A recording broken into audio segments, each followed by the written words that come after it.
Hello all. Mains answer writing series के इस नए लेक्चर में आप लोगों का बहुत बहुत स्वागत है। इस लेक्चर में हम जनरल स्टडीज 2 के 3 क्वेश्चंस को डिस्कस करेंगे। एक क्वेश्चन 4 मार्क्स का रहेगा, एक 8 मार्क्स का रहेगा और एक 20 मार्क्स का रहेगा।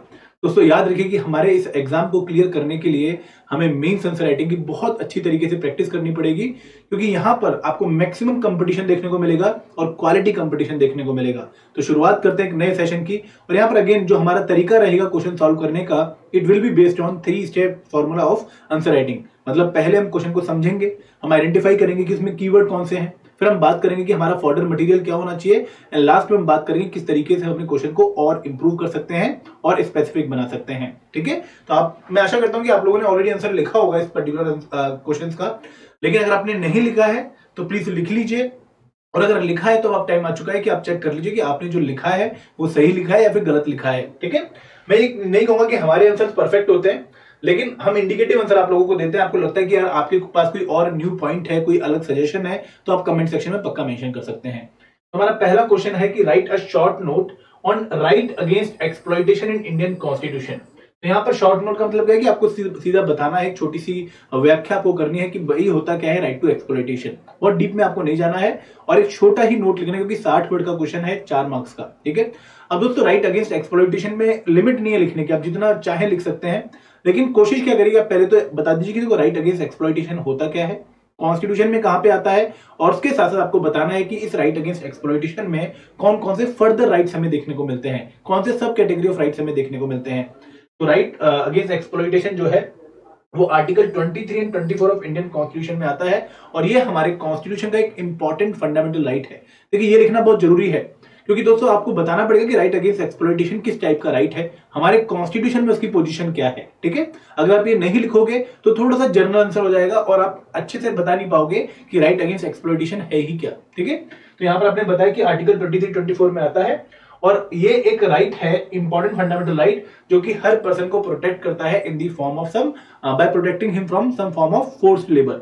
बेगार हो गया, फोर्स लेबर हो गया, ठीक है, विदाउट इनकम पेमेंट हो गई, या फिर जो चाइल्ड हैं, बच्चे हैं, उनकी एक्सप्लॉइटेशन, उनको एम्प्लॉयमेंट में डाल दिया ऐसी फैक्ट्रीज में जहां पर उनकी सेहत का खतरा है। तो इस तरह के आर्टिकल्स को हमने राइट अगेंस्ट एक्सप्लॉइटेशन में रखा है।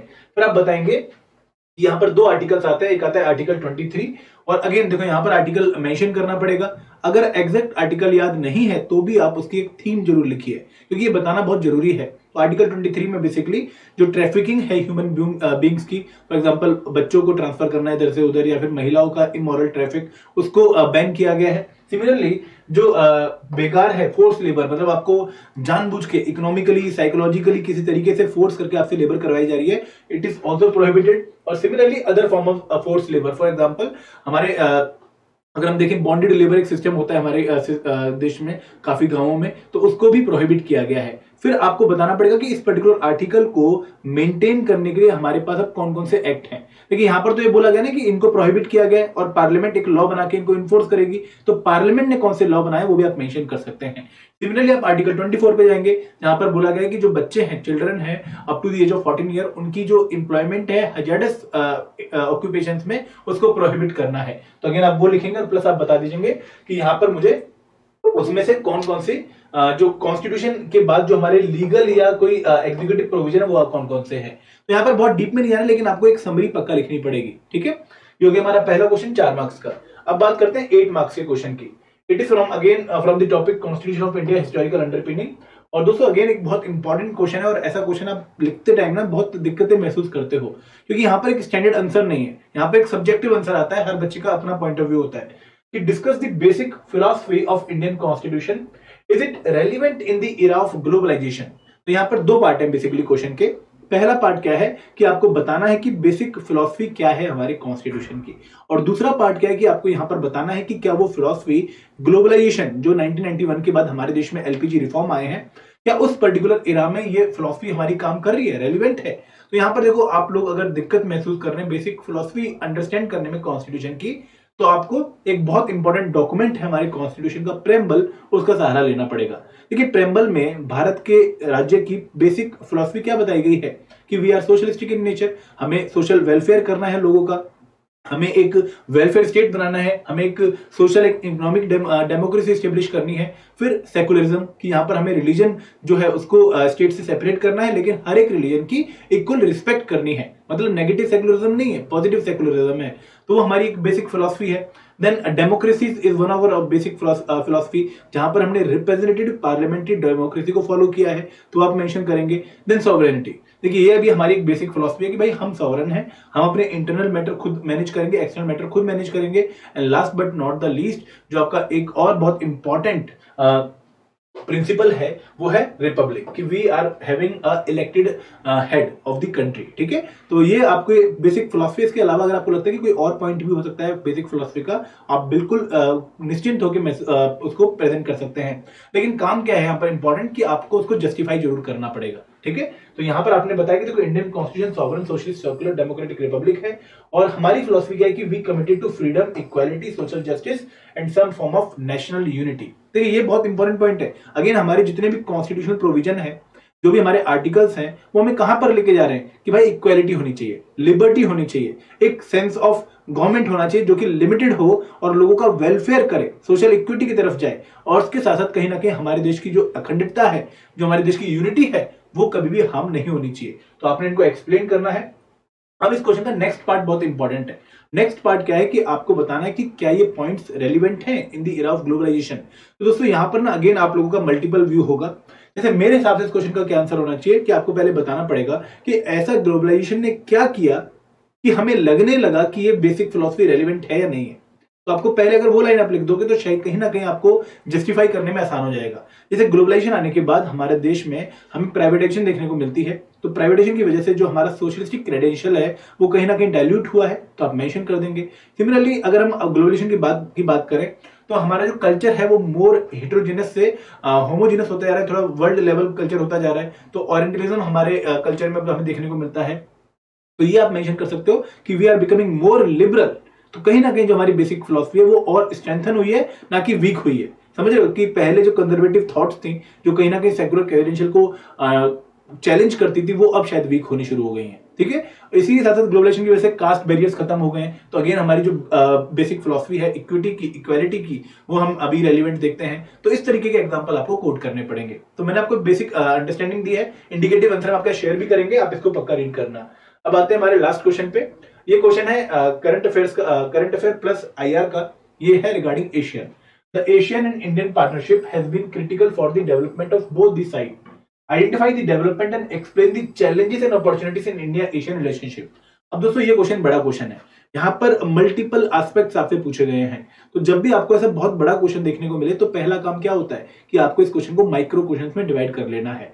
तो पहले लाइन जो है ASEAN Indian partnership has been critical for the development of both side, ये आपका माइक्रो क्वेश्चन 1 है, क्योंकि आपको इस स्टेटमेंट को जस्टिफाई करना पड़ेगा कि भाई कैसे इंडिया एशियन पार्टनरशिप दोनों ही पार्टीज के लिए बहुत इंपॉर्टेंट है। सेकंड क्या है कि identify the development and explain. तो आइडेंटिफाई द डेवलपमेंट्स आपको बतानी पड़ेंगी। अगेन यहां पर आप इन दोनों को लिंक कर सकते हो। देन चैलेंजेस आपका एक माइक्रो पार्ट है और अपॉर्चुनिटीज आपका थर्ड माइक्रो पार्ट है। तो बेसिकली एक तरीके से आपको इस क्वेश्चन में 3 पॉइंट्स को एक्सप्लेन करना है। ठीक है, अब दोस्तों यहां पर आप लोग कंटेंट रिच अगर आप हो तो बहुत बढ़िया है, लेकिन आपको डाटा बहुत देना पड़ेगा, आपको फैक्ट्स बहुत देने पड़ेंगे, ताकि आप इंडिया एशियन रिलेशनशिप को अच्छे से एक्सप्लेन कर पाओ। तो हम अगर शुरू करें, तो यहां पर पहले आपने बताना है कि एशियन है क्या, ठीक है, और इंडिया की कौन कौन सी पॉलिसी रही है टुवर्ड्स एशियन। तो यहाँ पर एक चार्ट के थ्रू आप, जैसे मैंने यहाँ पर एक डायग्राम लगा दिया है, लेकिन आप पेपर में लिखोगे तो एक डायग्राम आप टाइमलाइन का बना सकते हो, जहां पर आप बताओ कि देखो कौन से ईयर में क्या क्या शुरू हुआ था। जैसे अगर मैं बात करूं तो 1991 के बाद हमारा तो जो बेसिकली एशियन की तरफ रुख था वो चेंज होना शुरू हुआ। तो 1995 में इंडिया जो है डायलॉग पार्टनर बना। तो आप यहाँ पे ऐसे टाइमलाइन और यहाँ पर क्या हुआ था उस साल में वो मेंशन कर सकते हो। ठीक है, फिर इंडिया की आप एक्ट ईस्ट पॉलिसी के बारे में पक्का बताओगे, लुक ईस्ट पॉलिसी के बारे में पक्का बताओगे, लेकिन टाइम आने पे। देखिए जब भी एरिया ऑफ कोऑपरेशन की बात होती है या फिर इंपॉर्टेंट रिलेशनशिप की बात होती है फॉर बोथ दी साइड, तो आपको एरियाज आइडेंटिफाई करने पड़ते हैं। देखो एक एरिया है इकोनॉमिक एरिया, एक एरिया है सिक्योरिटी कंसर्न स्ट्रेटेजिक एरिया, एक एरिया है साइंस एंड टेक्नोलॉजी, एक है आपका एचआर वाला एरिया जहां पर हम पब्लिक टू पब्लिक कोऑपरेशन देखते हैं, पीपल टू पीपल कोऑपरेशन देखते हैं। तो अगर हम इकोनॉमिक कोऑपरेशन की बात करें, अगेन देखो मैंने इस क्वेश्चन को 2 पार्ट में डिवाइड किया है। पहला है एशियन किस वजह से इंपॉर्टेंट है इंडिया के लिए, और दूसरा कि इंडिया किस तरीके से इंपॉर्टेंट है एशियन के लिए। तो अगेन आपका जो स्टाइल है आंसर राइटिंग का वो डिफरेंट हो सकता है। लेकिन कोशिश ये करिए कि आप दूसरों से, भीड़ से अलग लिख के आंसर करें। तो आप अगर ये बता देंगे देखो एशियन हमारे लिए इस वजह से इंपॉर्टेंट है और हम एशियन के लिए इस वजह से इंपॉर्टेंट है, तो कहीं ना कहीं एग्जामिनर को मैसेज जाएगा कि यार भाई बहुत अच्छा कंटेंट इस बच्चे को आता है। तो यहाँ पर जब आप लिखते हैं तो देखो इकोनॉमिकली एशियन हमारा एक बहुत बड़ा इकोनॉमिक पार्टनर है, एक पूरा ब्लॉक है हमारा। लगभग 9.22% जो एक्सपोर्ट है वो एशियन को जाता है और हम इंपोर्ट भी बहुत सारा करते हैं। बहुत बड़ी रकम जो है इन्वेस्टमेंट की, फॉरेन डायरेक्ट इन्वेस्टमेंट की, वो हमें एशियन कंट्री से देखने को मिलती है। सिमिलरली इंडियन ओशन में हमारा एक बहुत बड़ा पार्टनर है, सिक्योरिटी पार्टनर। मैरीटाइम कनेक्टिविटी की हम बात करें तो स्टेट ऑफ मलक्का वहां पर आती है। तो अगेन ये सारे पॉइंट्स हमारे एशियन हमें इंपॉर्टेंट लगता है हमारे लिए।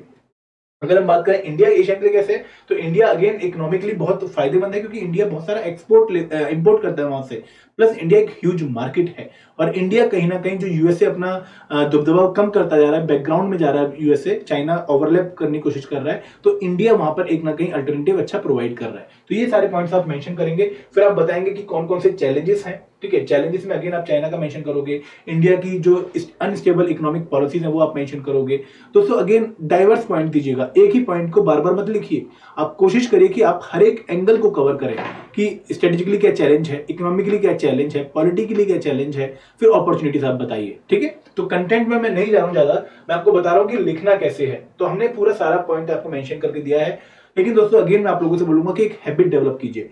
क्वेश्चन का आंसर लिखने का सबसे बेस्ट तरीका क्या है कि आप क्वेश्चन को समझें और उसकी रिक्वायरमेंट को मीट करें।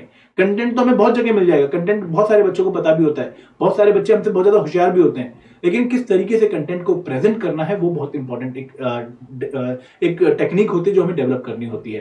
तो this was the lecture for today और आई होप कि आप लोग इनको पक्का प्रैक्टिस करेंगे। दोस्तों we have launched 2 courses for you also for the prelims examination. HPS 5-in-1 test series है, एचपीएस प्रीलिम्स पावर पैक है, आप इनको एक्सेस कर सकते हैं, डिस्क्रिप्शन बॉक्स में लिंक दिया गया है। थैंक यू वेरी मच, जय हिंद, जय भारत।